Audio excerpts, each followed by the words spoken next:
My name is Kathy. I'm a 45-year-old who's become quite the health enthusiast, all thanks to starting to feel back pain when I wake up in the morning. I've really gotten into running and such. Now that I think about it, for the past few years, my wish has always been to stay healthy.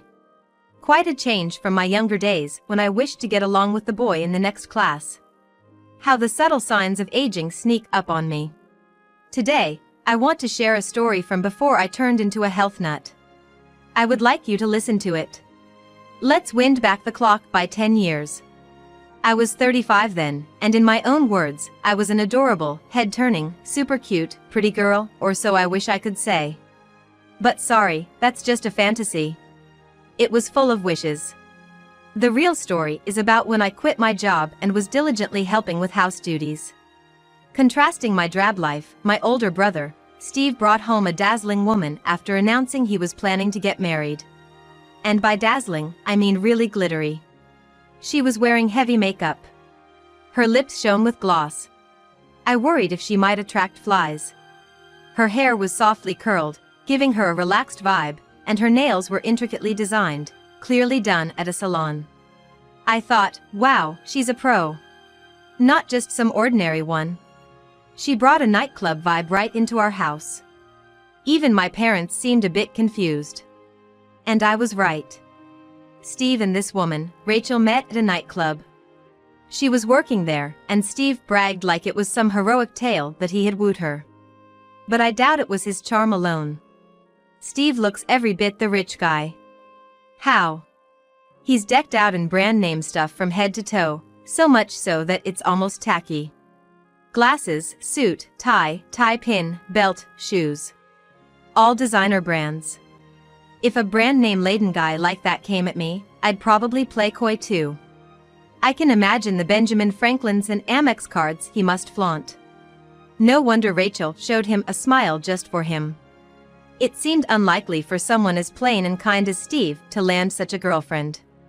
But, hold on, aren't I being too judgmental about Steve and Rachel? I think so, but it's also true that Rachel's flashy look and skimpy skirt made it hard to shake off that impression. Plus, I just found out she was only 20. I was 35. A younger sister-in-law, huh? I was confused about how to act towards Rachel. My mother looked pale, wondering about the age difference, while my father seemed resigned. Despite our confusion, Rachel cheerfully said she was looking forward to marrying Steve. The meeting was more of a marriage announcement than a conversation, leaving us all dumbstruck. The next day, Steve said he knew we must have been uncomfortable and proposed a dinner for us to relax and get to know Rachel better. I had to admit, we had judged her based on her looks and mannerisms without really talking to her. Maybe she was a good person if I talked to her. I didn't really talk to her in the first meeting. I wasn't thrilled, but for Steve's sake, I decided to give it a chance. My parents agreed, and the dinner was set for the following weekend. Surprisingly, the dinner went smoothly. Rachel, being in the hospitality industry, she knew how to engage even us, a somewhat plain family.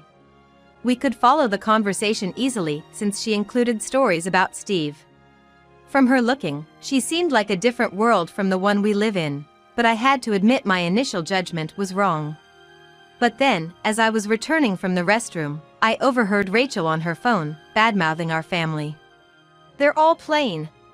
Especially the mother, whose face is covered in wrinkles and spots, which is really impossible. I don't want to grow old like that. I thought they were rich, but it was normal. The father is also a bit of an old man, so I'm not sure if I'll be able to handle it. I'm thinking of making up an affair and getting a quick divorce. The sister is older and doesn't have a boyfriend.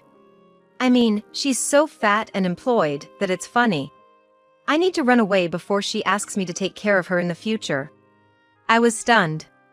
Was I hearing things? But no, there she was, cheerfully chatting away about bad things about my family. I was stuck. What should I do?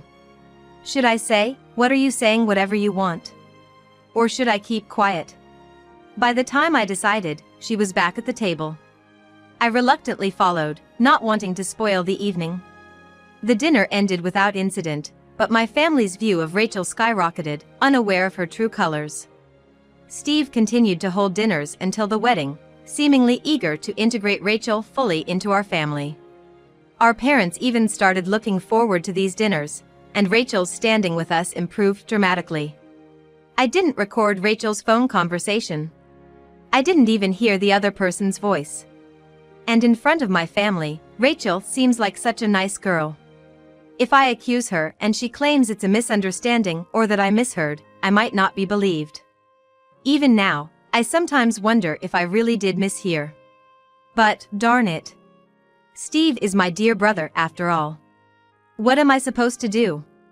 These thoughts have been troubling me for days. Then, one day, Steve said, "Rachel wants to have a meal with you, just the two of you. Go to this place. Don't worry, I'll cover the bill," while pointing to a map of a restaurant. It was a pretty upscale Italian restaurant. Free food is nice and all, but why me specifically? It's kinda scary. But, being a jobless person with nothing better to do, I had no reason to refuse.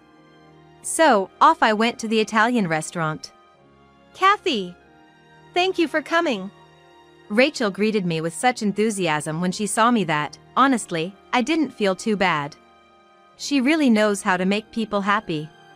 I even started to doubt whether I had misheard that phone call. But as the meal progressed, the atmosphere started to feel a bit tense. "Kathy, it was a while ago, but you heard my phone conversation, didn't you?" "Yes. That first dinner we had. Right after I returned to the table, you came back too.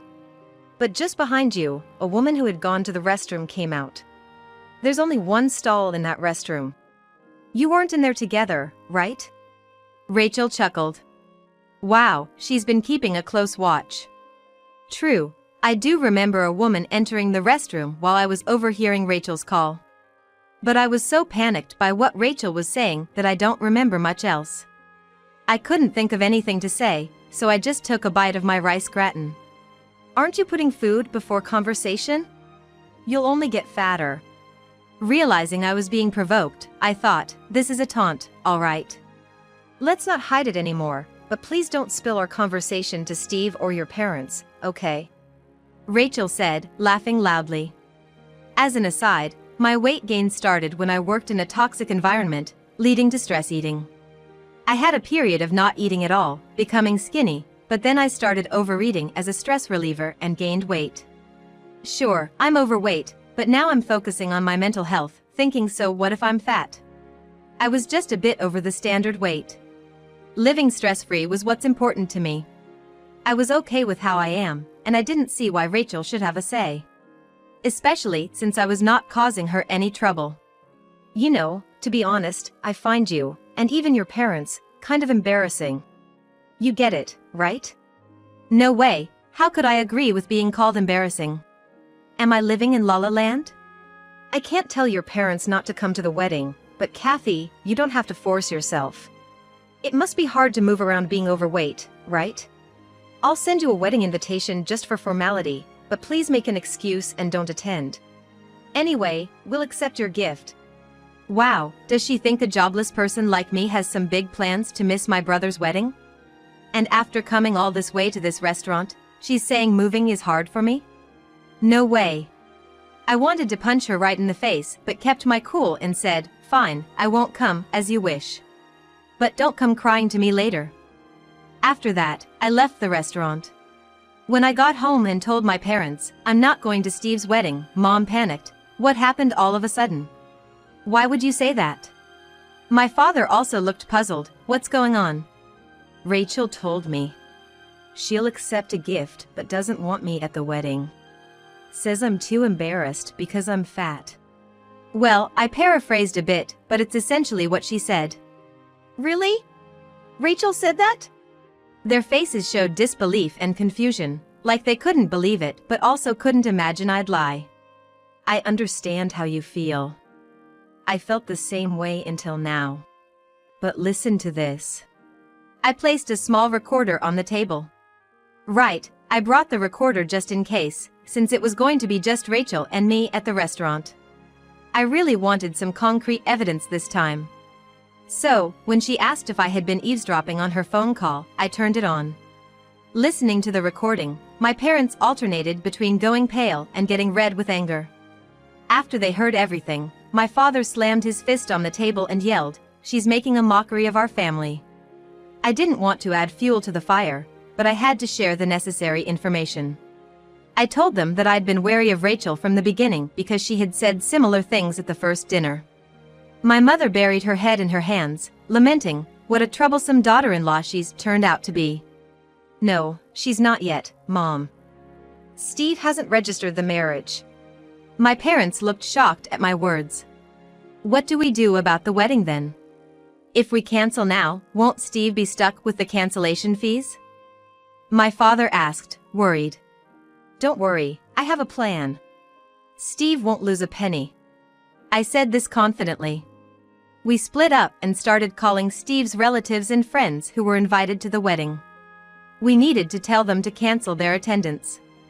To make sure everyone understood the situation, I set up the recording to be accessible online.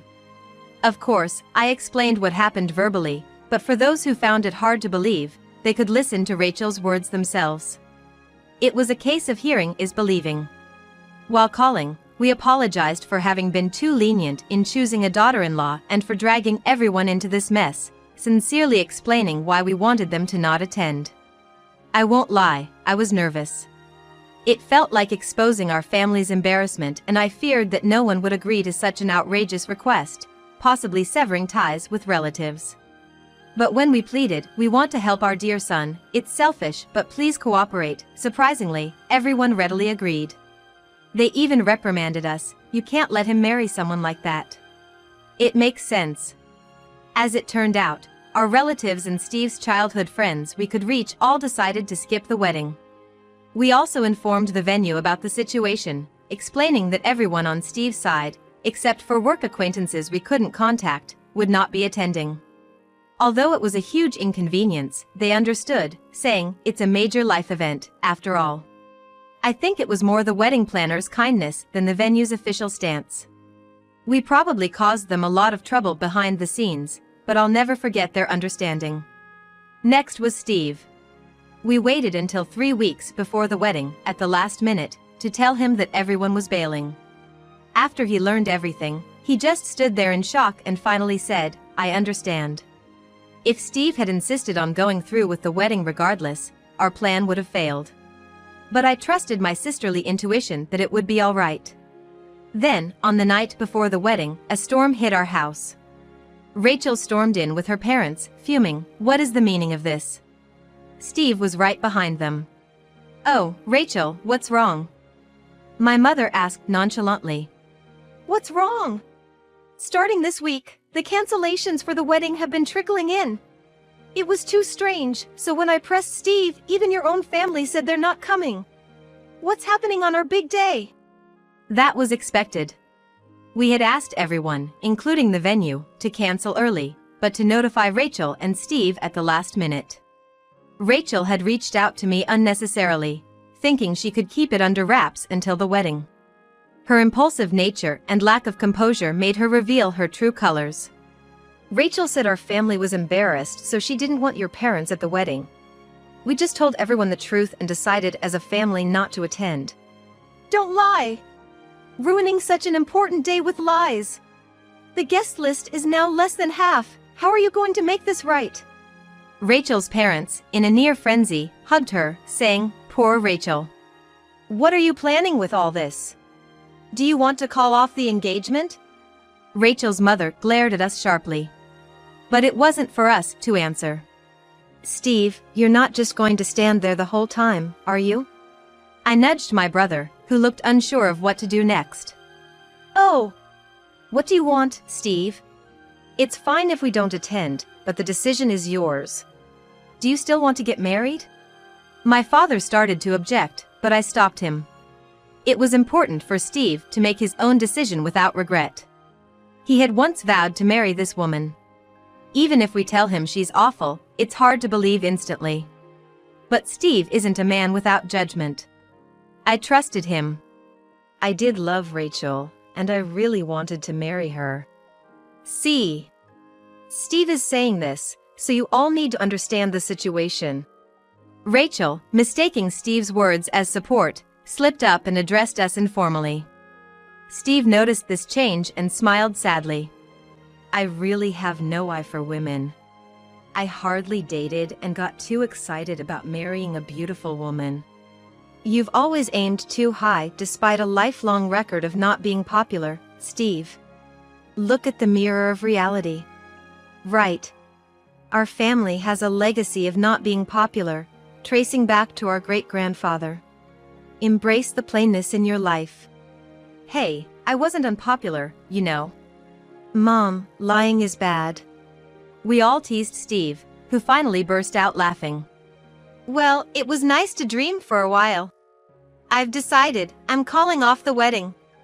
At that moment, our parents' faces lit up, and I high-fived them. What are you doing? Making decisions on your own, and all of you yammering about it. Rachel burst out. Exactly. The wedding is tomorrow. Please take this seriously.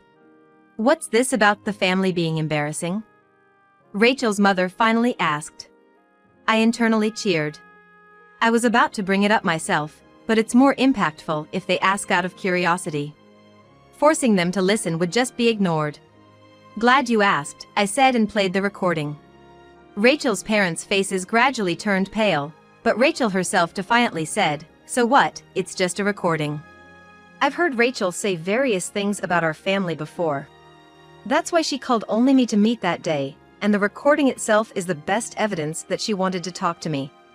Rachel claimed it was all made up, but her parents hung their heads in shame. I'm sorry. Our daughter is entirely at fault. Rachel's father said first. We let her grow up too freely, causing trouble for you. I'm sorry. He apologized deeply, causing a bewildered Rachel to say, Wait, Dad. Why are you apologizing? Apologize right now. Rachel's mother raised her voice. I can't believe she turned out to be such a rude daughter. We believed in you and came here, only to be embarrassed like this. Don't make us apologize. What? Even Mom's against me now. That moment. Then, with tears in his eyes, Rachel's father slapped her cheek. Enough. Demanding large sums of money from someone's sister, mocking the family of the man you were going to marry. When did you become so disgraceful? Don't forget, you almost ruined Steve's life. Behind Rachel's father, who was laying down some harsh truths, Steve looked like he wanted to say, my life won't be ruined by this. Don't make a mess on your own. Seeing Steve's laid-back reaction, I almost laughed. It felt like our family's trait was showing through. Steve, Kathy, and everyone. I'm truly sorry for everything that's happened. Perhaps feeling that wasn't enough, Rachel's father apologized again and again. We had no idea Rachel was being so disrespectful. Not knowing makes it even more shameful. Just apologizing isn't enough to atone for the embarrassment and trouble we've caused. To be honest, I didn't feel embarrassed, but Rachel's father's sentiment was painfully clear. Let's cancel the wedding. What? But the wedding is tomorrow. Won't we have to pay the full cancellation fee? So what?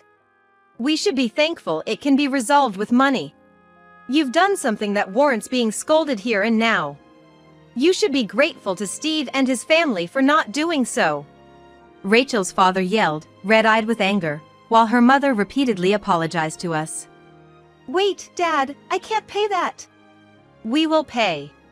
You'll take however many years necessary to repay us. And from now on, we're cutting ties with you. A joke, right? Rachel, desperately pulling on her father's clothes, pleaded, Hey! Why am I being thrown out? Dad, do something, Mom too. You don't understand why you're being cast out, and that's why it's happening. If you understood, none of this would have happened. Rachel's mother said, looking at her with contempt. No way. Rachel collapsed, overwhelmed by the situation. I couldn't help but feel a bit smug at this unexpected turn of events. Serves her right. Even if I'm plain and was once overweight, I have my own strengths. Underestimating me comes with a price. Steve and everyone. Don't worry about the cancellation. We'll cover all the expenses incurred so far. I almost smiled, relieved at how smoothly things were going, but maintained a solemn face, thanking them. My parents, struggling to contain their joy, managed to keep their expressions ambiguous. Steve, out of Rachel's sight, silently cheered with a small victory gesture.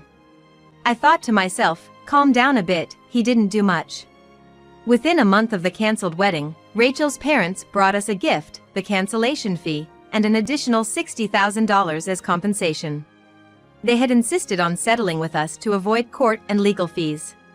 We had trouble deciding on a fair amount, but eventually suggested an average sum. However, Rachel's father paid us the requested amount plus an additional $30,000. Honestly, I wasn't sure if we'd have received this much even if we went to court. Life isn't always like a story. Sometimes, you have to accept less than ideal outcomes. We're grateful for Rachel's parents' sincerity. As for Rachel, her parents took all her savings to cover the repayment and kicked her out with nothing. She hopped between friends' houses and sometimes resorted to sleeping in stations, almost homeless. Her parents accepted this as her just desserts, a tough love approach to teaching their once spoiled daughter a lesson. I think he pushed the lion cub down the valley with extraordinary determination. Once a month, she shows up to make payments, so we know she's alive, her parents said with a complex smile. Fast forward 10 years. Steve, determined to get married, actively engaged in matchmaking and married a woman who worked in a restaurant and was an excellent cook. Being a food enthusiast, Steve was literally won over by her cooking.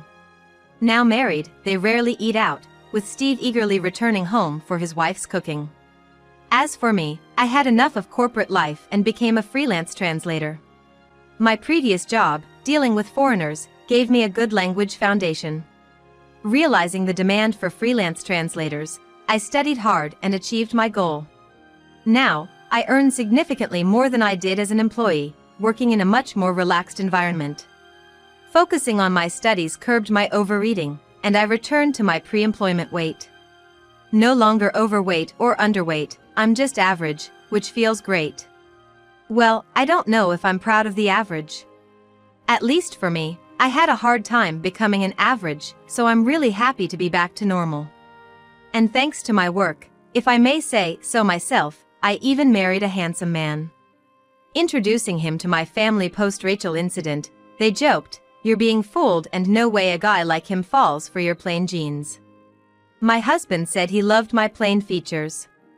Just to be clear, my husband has no ill intentions at all. He's seriously praising me. He meant it as a compliment, so I take it positively. Our daughter is now 4. Every day is very lively and happy. The only issue is her bedtime storybook is about history. Surprisingly, she loves it and falls asleep peacefully to it every night.